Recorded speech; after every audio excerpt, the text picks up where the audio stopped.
pessoal, beleza? Hoje eu vou fazer uma biga, que é um pré-fermento para pizza.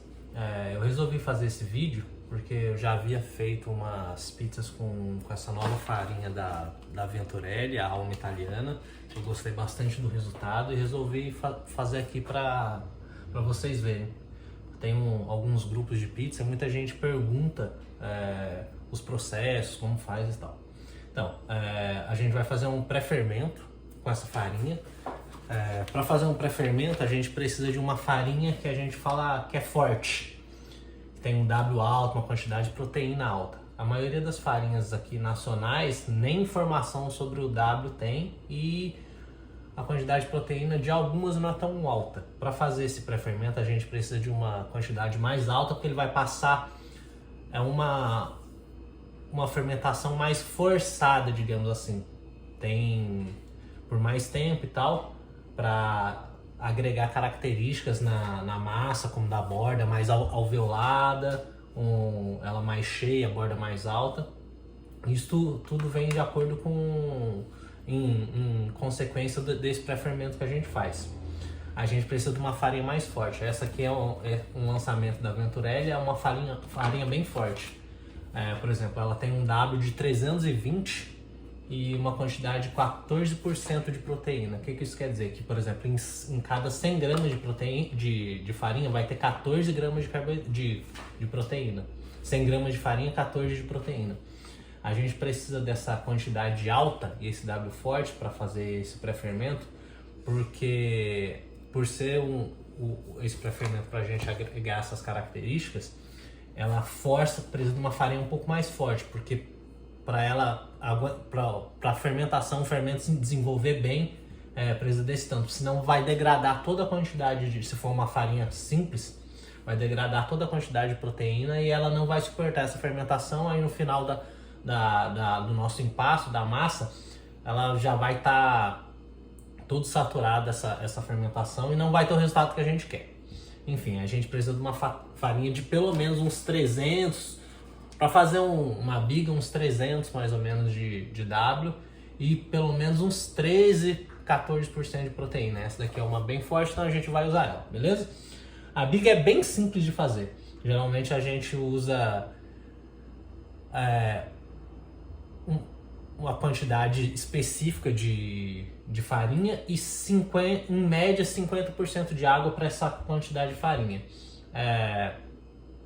A quantidade de biga que a gente vai usar na massa, aí depende do tempo que você quer fazer ela. Se você quiser, por exemplo, usar só biga na massa, aí você faz ela com 50% de água, depois você completa a quantidade de água depois sem incluir farinha. Você vai usar somente a farinha que está aqui. Eu vou usar 30%, que aí eu quero deixar um tempo de maturação mais alto. Essa aqui eu acredito que eu vou deixar ela, a biga, 12 horas em temperatura ambiente e mais 12 em geladeira, temperatura controlada, que tem que estar entre 4 a 6 graus mais ou menos.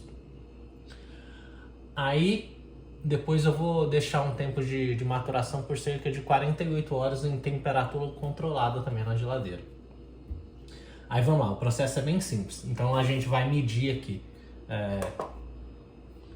a água. Então aqui zerei a balança. Eu vou fazer com essa aqui 3 massas de cerca de 300 gramas.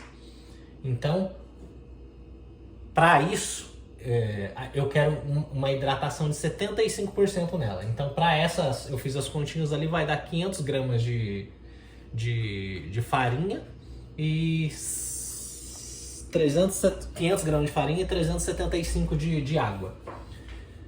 Então, se eu quero a 30% da biga, então eu vou dividir essa quantidade de 500 gramas por 30%. Então vai dar 150%, resumindo, para ficar mais simples. Aí 150 gramas de água, eu vou usar 75 de farinha. 300 gramas de farinha, 150 de farinha e 75 de água. Vou usar 50% para ficar mais fácil, mas o correto é uma quantidade de água dependendo da temperatura local, ambiente que tá, e o tempo que você vai deixar de fermentação. Mas vai em média entre 44, 45 a 50, 50 e alguns por cento de água. Mas eu vou fazer com 50 que é para ficar mais simples. Eu sempre faço assim e sempre dá certo. Beleza? Então vamos lá. Então já que eu vou precisar de 150 gramas da farinha, vou pegar uma colher aqui para ficar mais fácil.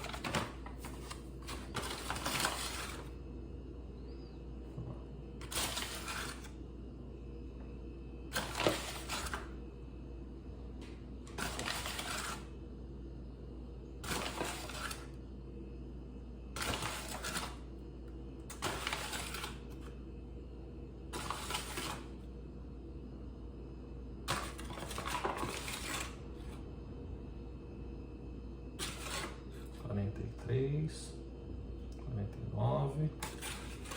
É importante que a gente pese todos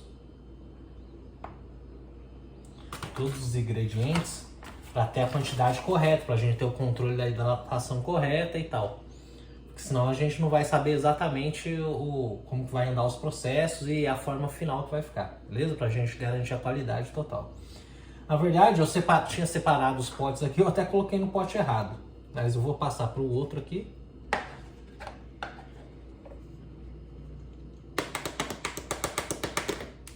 Aqui, beleza.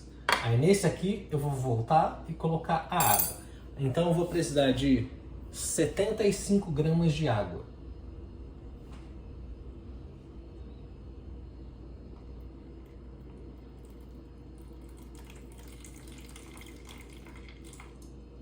$76.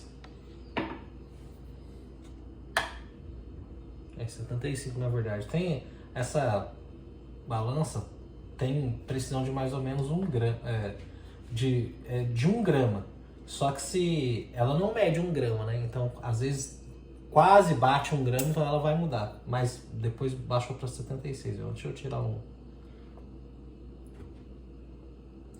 pouquinho aqui. E aí, 75. Beleza. Agora eu vou precisar de fermento.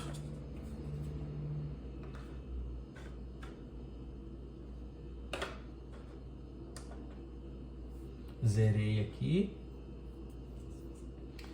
Fermento, normalmente a gente usa eu uso o fermento biológico seco. Então usa 1 grama, 1 grama e meio mais ou menos para cada quilo de farinha. Em teoria, aqui eu usaria meio a 0,75 porque no total da farinha da massa, das 3 massas, vai dar meio quilo de farinha. Porém, como a gente quer induzir uma fermentação mais alta na biga, eu vou colocar um pouquinho mais. Normalmente eu uso exatamente 1 grama por quilo. Como eu estou fazendo uma quantidade menor, eu vou fazer 0,7 mais ou menos, beleza? Então vamos lá.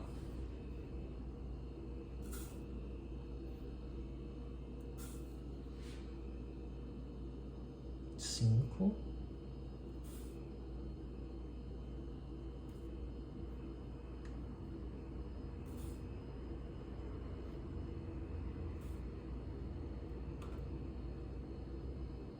Opa, já foi para 8. Calma aí.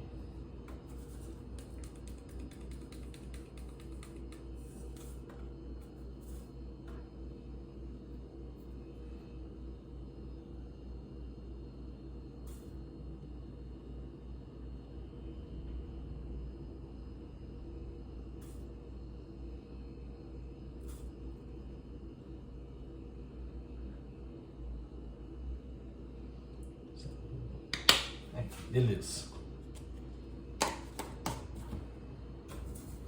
Então, tá aqui. O que eu vou fazer? Vou misturar o fermento na água.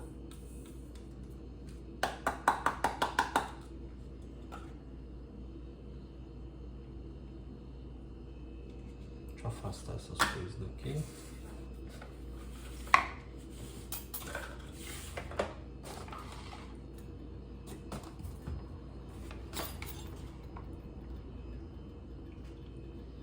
bom dissolver bastante o fermento na água. É simples, só ficar mexendo aqui vai dissolver.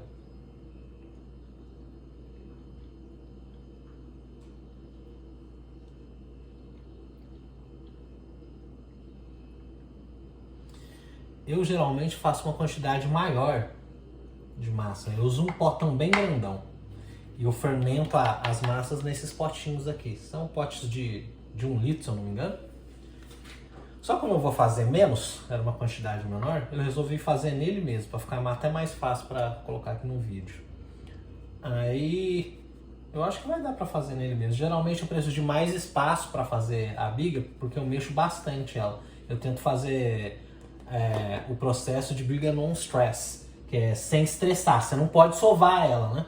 Você só tem que misturar, incorporar água nela. Então, sem estressar mínimo, porque a gente não quer desenvolver glúten ainda nessa etapa do processo. É só misturar. Então, vamos lá.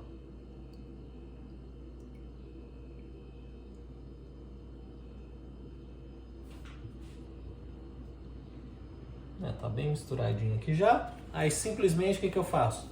Tá aqui, eu vou jogar a água na farinha. Vai espalhando ela aqui.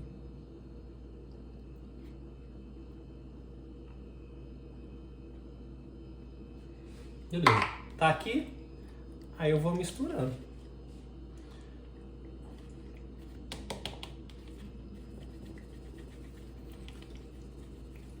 Eu falei que geralmente uso potes maiores, né? Aí os potes maiores, basicamente, eu nem uso nem utensílio, colher, nem nada, porque eu só vou sacudindo pra ir melhorando. Eu vou um pouco de farinha aqui. Aí, aqui não vai dar pra fazer do jeito que eu faço, porque eu sacudo bastante e como o pote é pequeno vai espalhar tudo. Então o que eu vou fazer? Eu vou usar a colher mesmo. Aí eu só vou misturando aqui, ó. Não é para amassar, fazer nada, só misturar mesmo. Ela vai formando, por eu não estar sacudindo tanto, ela forma uns grumos maiores. Normalmente forma menor se eu tiver uma vasilha maior. Não, isso aqui não tem problema. Então vamos misturando até incorporar basicamente tudo.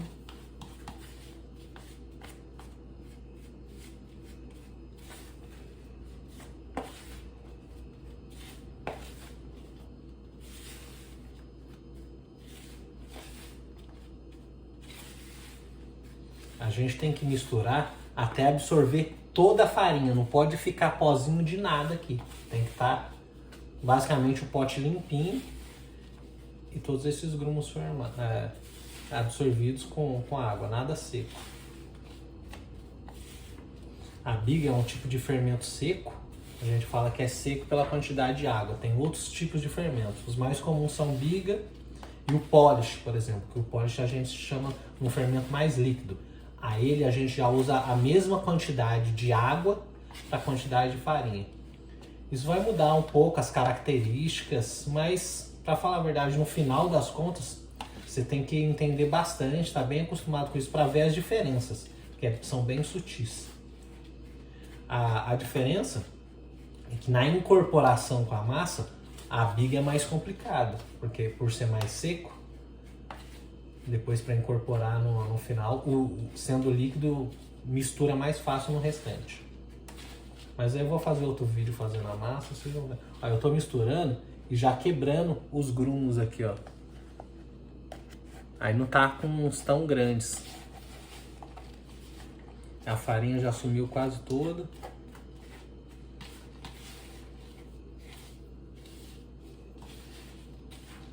A gente quer que suma tudo.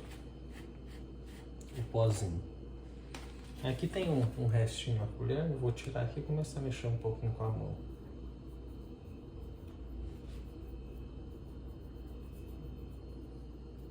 Tira toda a farinha umedecida que está aqui grudada na colher. O dedo também. Vamos lá. Não é para sovar, eu só tô descolando a farinha que está no pote aqui, ó.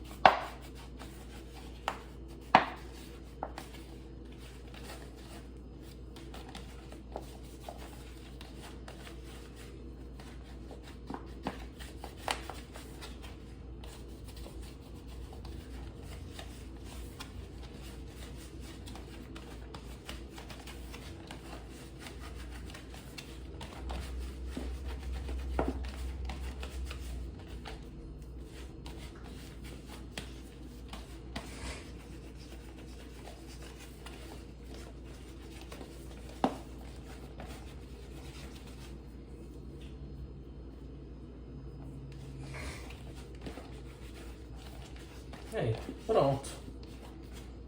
Foi bem simples, na verdade. Tá vendo como que ela fica? Fica uns gruminhos assim, ó. Isso que eu quero. A ideia é não deixar tão... Não é pra deixar uns pelotes assim, aí eu vou quebrando. Separando assim. Isso aqui é o tradicional, né?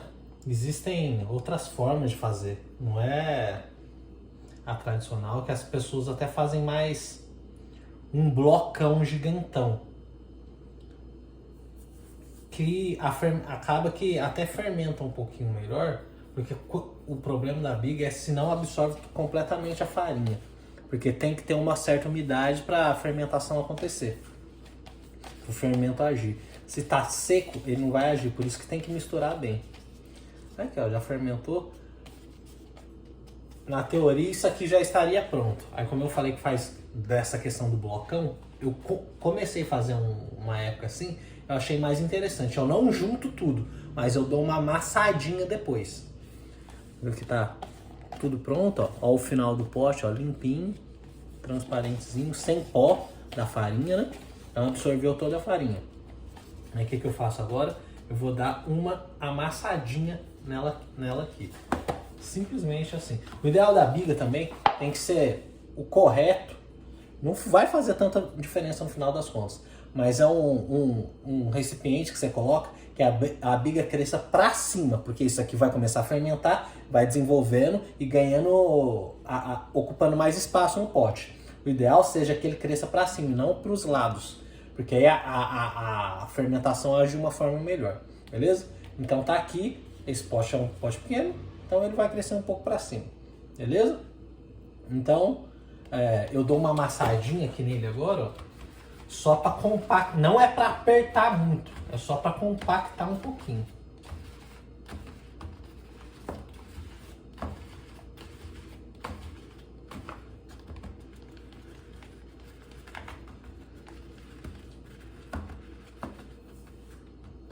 Vocês viram que tá um aspecto assim meio rachado ainda, porque eu não misturei tudo, não tá uma massa homogênea, né? Porque a ideia da biga não é essa, seriam os grumos separados. Eu faço isso porque eu percebi que tem um resultado na fermentação melhor. Ela desenvolve mais, cresce um pouco mais. Por quê? Porque o contato com a umidade fica maior. A área entre os pontos fica menor. Mas ainda assim tem ar entre os grumos de massa aqui e ela consegue desenvolver bem. Beleza? Então basicamente é isso. Aí eu vou pegar uma tampa e fechar. O correto é ter uma entradinha de ar e saída dos gases de fermentação também. Então eu pego esse potinho que tá, fechei ele aqui, eu simplesmente vou guardar no recipiente, num local isolado, e vou levantar um pouquinho a tampa aqui, que é só para tirar a pressão. Eu não vou deixar aberto, que é para não ressecar. Eu deixo fechadinho aqui, mais solto, que vai conseguir sair a pressão dos gases e ter uma oxigenação aqui dentro. Então é basicamente isso. Aí eu vou deixar ela aqui 12 horas em temperatura ambiente e depois mais cerca de 12 horas na geladeira. Aí depois a gente começa o processo do empasto, de incorporar a biga no restante da massa. Aí eu vou fazer outro vídeo que é para mostrar todos esses processos, depois talvez eu faça outro com o resultado final da pizza para mostrar como que fica esteticamente, beleza? Então é isso aí, essa é a nossa biga. Daqui vão sair 3 massas de cerca de 300 gramas, da farinha Alma Italiana da Venturelli. E é isso aí, beleza? Até a próxima.